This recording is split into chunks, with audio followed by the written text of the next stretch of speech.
Hello guys, मैं रवि वर्मा और आप देख रहे हैं ओनली हेल्दी एडवाइस। तो आज इस वीडियो में मैं बात करने जा रहा हूं मेफेनेमिक एसिड एंड पैरासीटामोल के बारे में।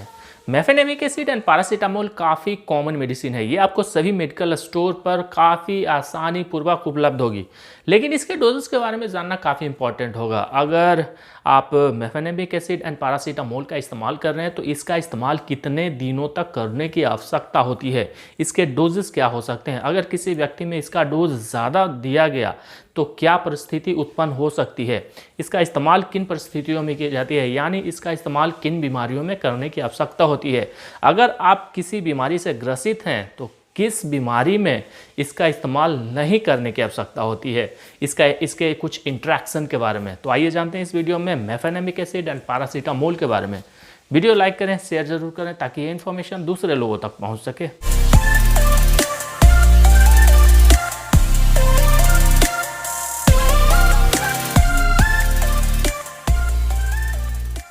पैरासीटामोल एक एनाल्जेसिक एंड पेन किलर है, यानी बुखार की समस्या और हल्के फुल्के दर्द की समस्या को यह काफ़ी आसानी पूर्वक खत्म कर सकता है। मेफेनेमिक एसिड एक एनसेड्स है, यानी non steroidal anti inflammatory drug. इसमें एनाल्जेसिक और एंटीपायरेटिक के गुण मौजूद होते हैं, यानी इससे भी बुखार की समस्या और हल्के फुल्के दर्द की समस्या को काफ़ी आसानी पूर्वक खत्म किया जा सकता है।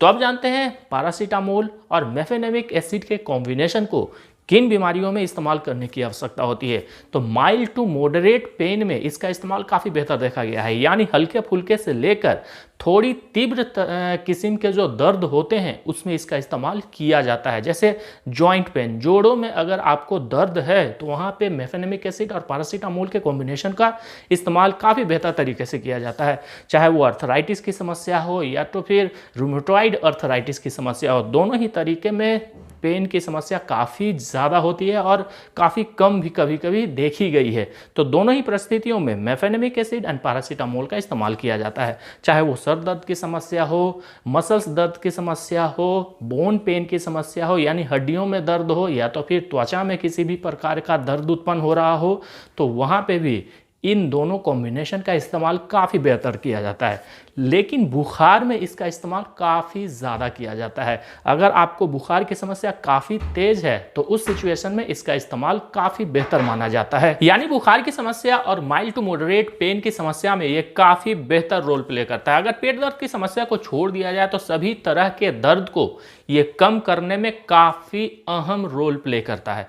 तो आप जानते हैं इसके साइड इफेक्ट के बारे में। हालांकि इसका साइड इफेक्ट सभी लोगों में नहीं देखा गया है, लेकिन जिन लोगों में इसका साइड इफेक्ट देखा गया है उनमें नौजिया की समस्या यानी मतली की समस्या, उल्टी की समस्या, चक्कर आने की समस्या, गैस की समस्या, कब्ज की समस्या भी देखी गई है। अगर किसी भी तरह का साइड इफेक्ट होता है तो अगर आप इस मेडिसिन का इस्तेमाल कर रहे हैं और किसी भी तरह का साइड इफेक्ट आप में दिखता है, यानी चक्कर आने की समस्या दिखती है, आपको कब्ज की समस्या होनी शुरू हो जाती है, आपको गैस बनना शुरू हो जाता है, तो आप तुरंत इस मेडिसिन का इस्तेमाल बंद करें और किसी अल्टरनेटिव मेडिसिन को खोजें और उसका इस्तेमाल करें, या तो फिर अपने नज़दीकी डॉक्टर से तुरंत कंसल्ट करें।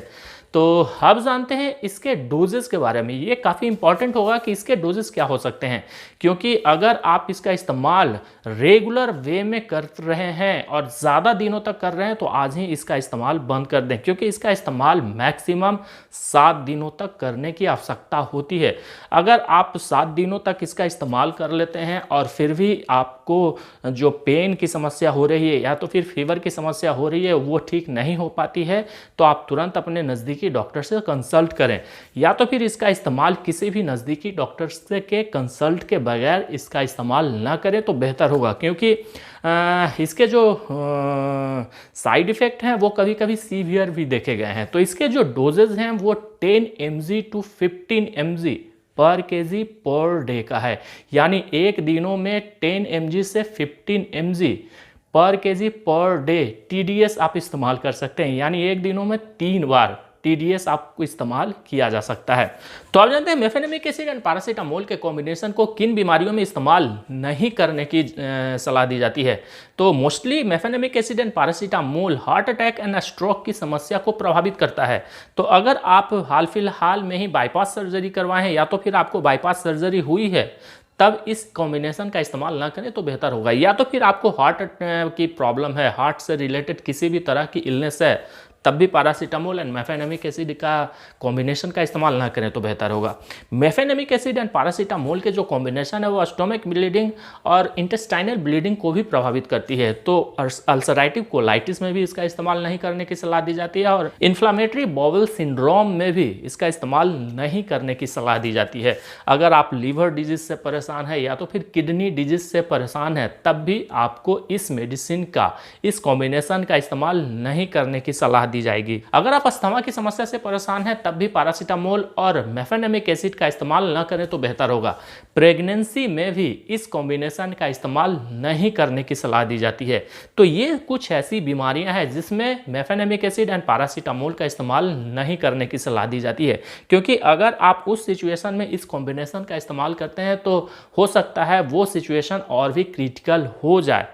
तो कुछ ऐसी बीमारियां हैं जिसमें मेफेनेमिक एसिड एंड पैरासीटामोल का इस्तेमाल काफ़ी सावधानी पूर्वक करनी चाहिए या तो फिर न करने की आवश्यकता होती है। तो आप जानते हैं मेफेनेमिक एसिड एंड पैरासीटामोल के इंटरेक्शन के बारे में, क्योंकि कुछ मेडिसिन के साथ में इसका इंटरेक्शन भी देखा गया है। उस मेडिसिन का नाम है मिल्क ऑफ मैग्नेशिया, एंटासिड। अगर आपको गैस की समस्या है और आप पैरासीटामोल और मेफेनेमिक एसिड इस्तेमाल कर रहे हैं तो उसके साथ में एंटासिड का इस्तेमाल ना करें तो बेहतर होगा। मेथाट्रैक्सेट का भी इस्तेमाल ना करें तो बेहतर होगा। मेथाट्रैक्सेट सोराइसिस में इस्तेमाल की जाने वाली मेडिसिन है जिसका इस्तेमाल काफ़ी बेहतर माना जाता है सोराइसिस के केसेस में। तो अगर आप पैरासीटामोल और मेफेनेमिक एसिड का इस्तेमाल कर रहे हैं तो मेथाट्रैक्सेट का इस्तेमाल ना करें तो बेहतर होगा। प्रेडनिसोलोन का भी इस्तेमाल नहीं करने की सलाह दी जाती है। तो ये कुछ ऐसी मेडिसिन है जिसके साथ में मेफेनेमिक एसिड एंड पैरासीटामोल के कॉम्बिनेशन का इंट्रैक्शन देखा गया है। तो वीडियो लाइक करें, शेयर जरूर करें ताकि ये इन्फॉर्मेशन दूसरे लोगों तक पहुंच सके।